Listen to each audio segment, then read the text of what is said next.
करवा चौथ की कहानी। बहुत समय पहले की बात है। एक साहूकार के 7 बेटे और उनकी एक बहन करवा थी। सभी सातों भाई अपनी बहन से बहुत प्यार करते थे, यहाँ तक कि वे पहले उसे खाना खिलाते और बाद में स्वयं खाते थे। एक बार उनकी बहन ससुराल से मायके आई हुई थी। शाम को भाई जब अपना व्यापार व्यवसाय बंद कर घर आए तो देखा उनकी बहन बहुत व्याकुल थी। सभी भाई खाना खाने बैठे और अपनी बहन से भी खाने का आग्रह करने लगे, लेकिन बहन ने बताया कि उसका आज करवा चौथ का निर्जल व्रत है और वह खाना सिर्फ चंद्रमा को देखकर उसे अर्घ्य देकर ही खा सकती है। जून की चंद्रमा अभी तक नहीं निकला है, इसलिए वह भूख प्यास से व्याकुल हो उठी है। सबसे छोटे भाई को अपनी बहन की हालत देखी नहीं जाती और वह दूर पीपल के पेड़ पर एक दीपक जलाकर चलनी की ओट में रख देता है। दूर से देखने पर वह ऐसा प्रतीत होता है कि जैसे चतुर्थी का चांद उदित हो रहा हो। इसके बाद भाई अपनी बहन को बताता है कि चांद निकल आया है, तुम उसे अर्घ्य देने के बाद भोजन कर सकती हो। बहन खुशी के मारे सीढ़ियों पर चढ़कर चांद को देखती है, उसे अर्घ्य देकर खाना खाने बैठ जाती है।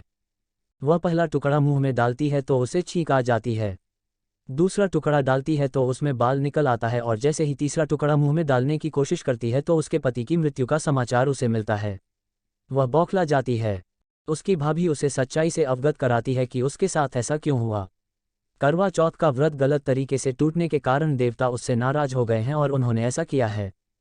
सच्चाई जानने के बाद करवा निश्चय करती है कि वह अपने पति का अंतिम संस्कार नहीं होने देगी और अपने सतीत्व से उन्हें पुनर्जीवन दिलाकर रहेगी।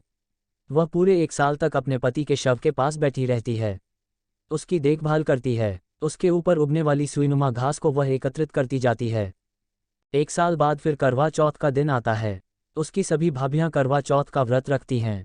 जब भाभियां उससे आशीर्वाद लेने आती हैं तो वह प्रत्येक भाभी से यम सुई ले लो, पेय सुई दे दो, मुझे भी अपनी जैसी सुहागिन बना दो, ऐसा आग्रह करती है। लेकिन हर बार भाभी उसे अगली भाभी से आग्रह करने का कह चली जाती है। इस प्रकार जब छठे नंबर की भाभी आती है तो करवा उससे भी यही बात दोहराती है।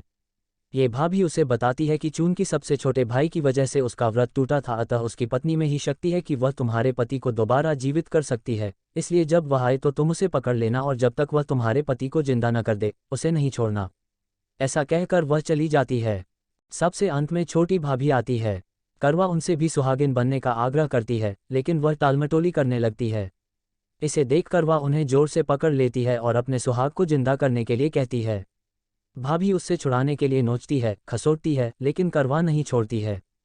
अंत में उसकी तपस्या को देख भाभी पसीज जाती है और अपनी छोटी अंगुली को चीरकर उसमें से अमृत उसके पति के मुंह में डाल देती है।